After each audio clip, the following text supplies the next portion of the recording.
सिंह नगर क्षेत्र के लोकप्रिय सांसद और भारत सरकार में मंत्री आदरणीय अजय भट्ट जी, हमारे इस जनपद के प्रभारी मंत्री आदरणीय गणेश जोशी जी, हमारे संगठन महामंत्री आदरणीय अजय जी,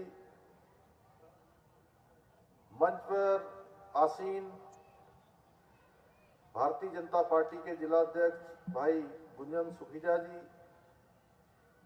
यहाँ के स्थानीय विधायक आदरणीय त्रिलोक सिंह चीमा जी, गदरपुर क्षेत्र के आदरणीय विधायक एवं पूर्व मंत्री आदरणीय अरविंद पांडे जी, रुद्रपुर क्षेत्र के माननीय विधायक आदरणीय शिव अरोड़ा जी, हमारे प्रदेश महामंत्री भाई खिलेंद्र चौधरी जी, आज के कार्यक्रम के संयोजककर्ता आदरणीय राम मल्होत्रा जी, पूर्व विधायक आदरणीय शैलेंद्र मोहन सिंघल जी, मंडी परिषद के अध्यक्ष आदरणीय डॉक्टर अनिल डब्बू जी, अध्यक्ष एससी आयोग मुकेश जी, पूर्व मेयर बहन उषा चौधरी जी, भाई गुरविंदर सिंह चुंडोग जी, भाई विकास शर्मा जी, हमारे दोनों ही महामंत्रीगण डॉक्टर सुदेश जी, भाई मोहन बिष्ट जी एवं मंचा सिंह, हमारे सभी पदाधिकारीगण, सभी नेतागण, हमारे सामने बैठे हुए सभी हमारे आए हुए सभी वरिष्ठ महानुभाव भाइयों एवं बहनों, हमारे मीडिया के सभी मित्रों, पत्रकार मित्रों, छायाकार बंधुओं, मैं सर्वप्रथम तो आज भारतीय राजनीति के शीर्ष पुरुष,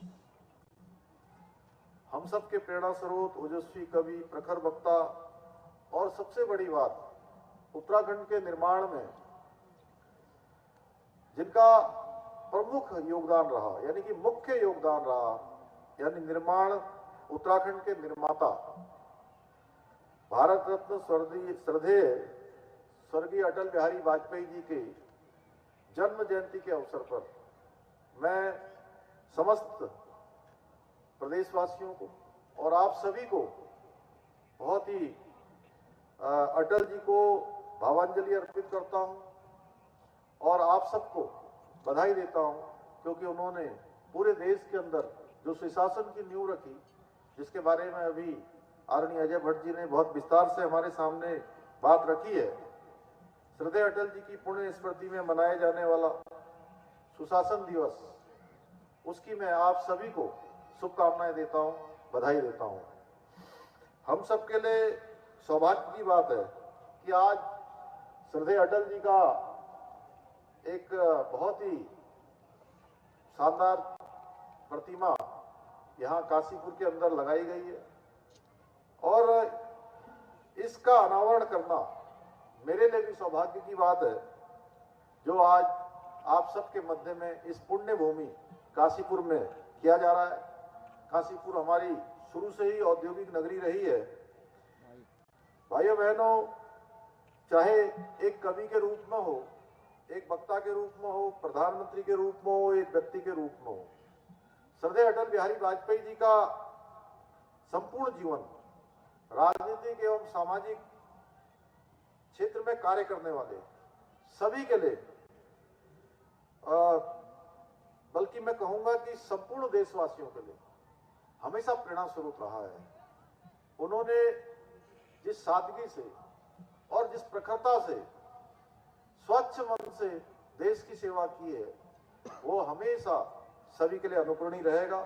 वो सच्चे अर्थों में भारतीय राजनीति के अजात शत्रु थे। जिसका कोई शत्रु नहीं होता उसको अजात शत्रु कहते हैं, ऐसे थे श्रद्धेय अटल बिहारी वाजपेयी जी। यह बात केवल अजात शत्रु राजनीतिक श्रद्धेय स्वर्गीय अटल जी ही कह सकते थे कि मेरे प्रभु, मुझे इतनी ऊंचाई कभी मत देना, गैरों को गले न लगा सकूं, इतनी रुखाई कभी मत देना, इतनी रुखाई कभी मत देना। भाइयों बहनों, अटल जी द्वारा दिखाए गए संकल्प पथ पर चलकर अपने सपनों का भारत हम बना सकते हैं। भारत को वर्षों पश्चात पुनः समृद्धशाली, शक्तिशाली बनाने का श्रेय किसी को जाता है तो स्वर्गीय अटल जी के नेतृत्व वाली केंद्र की सरकार को जाता है। अनेकों काम हुए उसमें, चाहे प्रधानमंत्री ग्रामीण सड़क योजना की बात हो, या दूरसंचार के क्षेत्र में क्रांति की बात हो, या आज मैं यहां आने से पहले आज प्रातःकाल 2 उत्तराखंड के सपूत भारत माता की रक्षा के लिए कश्मीर के अंदर एक कोटद्वार के नौजवान, एक नारायणनगर चमोली के वीर जवानों की शहादत हुई। मैं उनको आज श्रद्धांजलि अर्पित करने गया था। इसलिए मुझे ये बात याद आई कि आज सुशासन दिवस है, अटल बिहारी वाजपेयी जी की जन्म जयंती है, तो आप सबके बीच में जरूर इस बात को कहूं कि अटल जी के प्रधानमंत्री बनने से पहले, कारगिल युद्ध से पहले ऐसी व्यवस्था नहीं होती थी कि अगर कोई, हमारे रक्षा मंत्री जी हमारे बीच में है, वो ज्यादा विस्तार से जानते हैं इस बात को, कि कोई अगर वीर जवान कहीं सीमा पर शहीद हो जाते थे तो उनके पार्थिव शरीर घरों तक नहीं पहुंचते थे।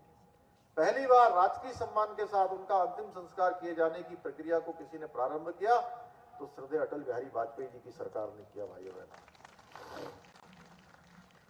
आज आधारभूत संरचना के सुदृढ़ीकरण की बात हो, दूरगामी सोच वाली परियोजनाओं की बात हो, या परमाणु परीक्षण जैसे साहसी कदम उठाने की बात हो। पोखरण में जो परमाणु का परीक्षण किया गया, उस समय पूरे अमेरिका समेत पूरे विश्व बिरादरी का बहुत बड़ा दबाव भारत की सरकार पर था, अटल बिहारी वाजपेयी जी की सरकार पर था। लेकिन अटल जी ने कहा कि मैं देशवासियों के सम्मान के लिए आगे बढ़ना पसंद करूंगा, एक कदम भी पीछे नहीं हटूंगा, क्योंकि ये मेरा सम्मान नहीं है, भारत के करोड़ों करोड़ों लोगों का सम्मान है। और उन्होंने परमाणु के पोखरण के परीक्षण का आदेश किया। उसी के कारण आज हम परमाणु शक्ति संपन्न राष्ट्र हैं। पूरी दुनिया हमको जानती है कि हमारे पास परमाणु बम है। शिक्षा, संचार, सॉफ्टवेयर तकनीकी के क्षेत्र में अटल जी ने भारत में उसका लोहा मनवाया। विकास की चेतना को जागृत करने का काम भी उन्होंने अभूतपूर्व तरीके से किया। सुशासन, सामाजिक सशक्तिकरण, समरसता अटल जी के जीवन दर्शन था। उन्होंने अपने प्रधानमंत्री रहते हुए अनेकों ऐसे ऐतिहासिक काम किए जो आने वाले वर्षों वर्षों तक याद किए जाते रहेंगे। अटल जी के अंत्योदय को कार्य रूप देने का हमेशा से जो काम था, उन्होंने अपनी सरकार के समय प्रमुखता से रखा। गरीब और वंचित वर्ग के लिए चिंतित व सक्रिय रहने का काम किया। उन्होंने राष्ट्र धर्म को हमेशा दलगत राजनीति से ऊपर रखा। सामाजिक समरसता के प्रति वो तन मन से समर्पित रहे। जनसेवा के एक राजनेता, एक प्रधानमंत्री के रूप में उन्होंने देश को जो दिया, उसका व्याख्यान चंद शब्दों में नहीं किया जा सकता है। यहां से जितनी भी बात कही जाए वो बहुत कम है। सुशासन तो एक उसका आयाम मात्र है। आदरणीय अटल जी का जो सार्वजनिक जीवन, वो एक पाठशाला है। उनके विचारों ने मुझे भी जनसेवा में आने के लिए प्रेरित किया। भाइयों बहनों, अटल जी व उत्तराखंड का एक दिव्य रिश्ता है। एक ऐसा रिश्ता, वास्तव में अटल जी प्रधानमंत्री न होते तो शायद हम अलग उत्तराखंड राज्य में न होते। अटल जी की देन है कि अलग उत्तराखंड राज्य बना। इस नैसर्गिक सौंदर्य से परिपूर्ण देवभूमि उत्तराखंड प्रदेश के निर्माता के रूप में अटल जी को हमेशा याद किया जाएगा। मेरा सौभाग्य है कि आदरणीय प्रधानमंत्री नरेंद्र मोदी जी के मार्गदर्शन में, उनके निर्देशन में लगातार उत्तराखंड को आगे बढ़ाने का प्रयास किया जा रहा है, काम किया जा रहा है। मुख्य सेवक के रूप में कार्य करते हुए अटल जी के कर्म पथ पर चलते हुए जनसेवा करने का शुभ अवसर प्राप्त हो रहा है। मैं आपको बताना चाहता हूं कि अटल जी से चूंकि बहुत नजदीक जाकर उनके साथ काम करने का अवसर तो नहीं मिला, लेकिन अटल जी के लखनऊ से वो सांसद हुए। लखनऊ उनका निर्वाचन क्षेत्र था।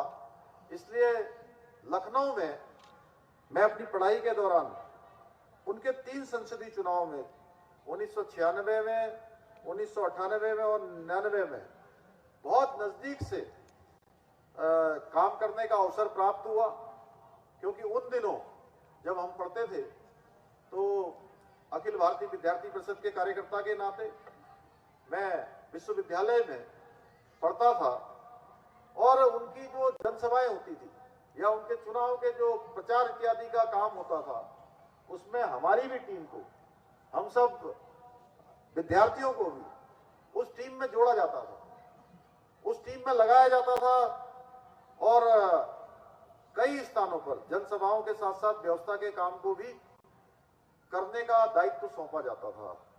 एक प्रकार से देखा जाए तो छात्र राजनीति के साथ साथ विधायी और संसदीय राजनीति को करीब से जानने का, समझने का अवसर मुझे अटल जी जैसे विराट व्यक्तित्व के सानिध्य में प्राप्त हुआ। इसे मैं अपना सौभाग्य मानता हूं कि अटल जी का निर्वाचन क्षेत्र लखनऊ था और मैं लखनऊ विश्वविद्यालय का विद्यार्थी था, छात्र राजनीति में काम करता था। इस नाते बहुत नजदीक से उनको देखने का, सुनने का और उनके द्वारा जो प्रखर वक्ता के रूप में अनेकों बार कम लोगों के बीच में भी ठीक से अपनी बात कैसे रखी जाती है, ये अटल जी से सीखने का अवसर मिला। भाइयों बहनों, आदरणीय प्रधानमंत्री मोदी जी के नेतृत्व में उत्तराखंड के अंदर डबल इंजन की सरकार श्रद्धेय अटल जी के सपनों का उत्तराखंड बनाने के लिए प्रतिबद्ध है। हमारी सरकार अहर्निशम सेवा महे के मंत्र पर चलते हुए निरंतर राज्य को आगे बढ़ाने का काम कर रही है, चहुमुखी विकास के लिए काम कर रही है। आदरणीय प्रधानमंत्री जी के नेतृत्व में आज वो सारे काम हो रहे हैं, चाहे आज हम सड़कों की बात करें, चाहे हम दूरसंचार की बात करें, या हम डिजिटल सेवा की बात करें, या हमारी मातृशक्ति के लिए, चाहे आज लखपति दीदी योजना चलाई जा रही है, या मातृशक्ति के सशक्तिकरण के लिए काम हो रहा है, या नारी शक्ति बंधन अधिनियम भारत की संसद के अंदर पास हुआ है, अभी अभी विधेयक बनकर हमारी मातृशक्ति को 33% आरक्षण मिलने वाला है। सभी चीजों में ये सारे के सारे काम अटल जी ने जिनको शुरू किया था, अटल जी ने जिन कामों को शुरुआत की थी, उन सभी कामों को आगे बढ़ाने का काम, उन सभी कामों को पूरा करने का काम हमारे यशस्वी प्रधानमंत्री आदरणीय मोदी जी के नेतृत्व में हो रहा है। जिस गरीब कल्याण की बात आज बहुत तेजी से, जिसके बारे में अभी अजय भट्ट जी ने कहा, उससे पहले गणेश जोशी जी ने भी कहा, कुछ अजय जी ने भी कहा कि आज उन सभी कामों को समाज के अंतिम छोर में रहने वाले लोगों तक शासन पहुंचाने का काम, सरकार की सेवाएं पहुंचाने का काम, ये सारा का सारा काम हमारे देश के यशस्वी प्रधानमंत्री मोदी जी के नेतृत्व में संपन्न हो रहा है। आज अटल जी ने जो हमारे अंदर एक सोच रखी, अपनी सरकार के समय में भारत को दुनिया के सामने खड़ा करने का प्रयास किया, उसी काम को आगे बढ़ाने का काम आज दुनिया के सामने हमारे प्रधानमंत्री आदरणीय मोदी जी के नेतृत्व में हो रहा है। एक कालखंड था बड़े बड़े विश्व के मंचों पर भारत की सरकार के प्रतिनिधि भारत की बात ही नहीं कर पाते थे। हमारे जो हितों की बातें होती थी, जो हमारे लिए होना चाहिए, उसको भी नहीं मनवा पाते थे। विश्व मंचों पर चुपचाप बैठे रहते थे, कोई उनकी बात को गंभीरता से सुनता ही नहीं था। आज विश्व के अंदर अगर कोई भी प्रमुख घटना होती है तो पूरी दुनिया के लोग भारत के रुख का इंतजार करते हैं। ये नया भारत बनाने का काम, श्रद्धेय अटल बिहारी वाजपेयी जी की सोच को आगे बढ़ाने का काम, उसको धरातल पर उतारने का काम हमारे प्रधानमंत्री मोदी जी के नेतृत्व में हो रहा है। भाइयों बहनों, आप सभी ने देखा, हम लगातार आज अटल जी के बताए हुए मार्ग पर चल रहे हैं। हमारे प्रधानमंत्री मोदी जी के मार्गदर्शन में, उनके नेतृत्व में अभी अभी चाहे उत्तराखंड के अंदर ग्लोबल इन्वेस्टर समिट हुई और उस समिट में 50 से भी ज्यादा दुनिया के विभिन्न देशों से आए हुए प्रतिनिधियों ने भाग लिया और उत्तराखंड के अंदर काम करने की इच्छा प्रकट की। उसके पीछे भी अगर किसी का योगदान रहा है, एक बड़ी भूमिका रही है, तो अटल बिहारी वाजपेयी जी ने जब हमारा राज्य बनाया था, राज्य बनाने के साथ ही साथ उत्तराखंड राज्य के लिए उद्योगों के क्षेत्र में जो विशेष हमको पैकेज दिया था, उस पैकेज के कारण से लोग उस समय आए थे। वो प्रक्रिया आगे चली थी, बीच के वर्षों में वो प्रक्रिया रुक गई, क्योंकि केंद्र में 10 सालों के लिए यूपीए की सरकार आ गई थी। आप सभी जानते हैं, मनमोहन सिंह जी उस समय प्रधानमंत्री थे। मनमोहन सिंह जी प्रधानमंत्री थे, उसके पीछे रिमोट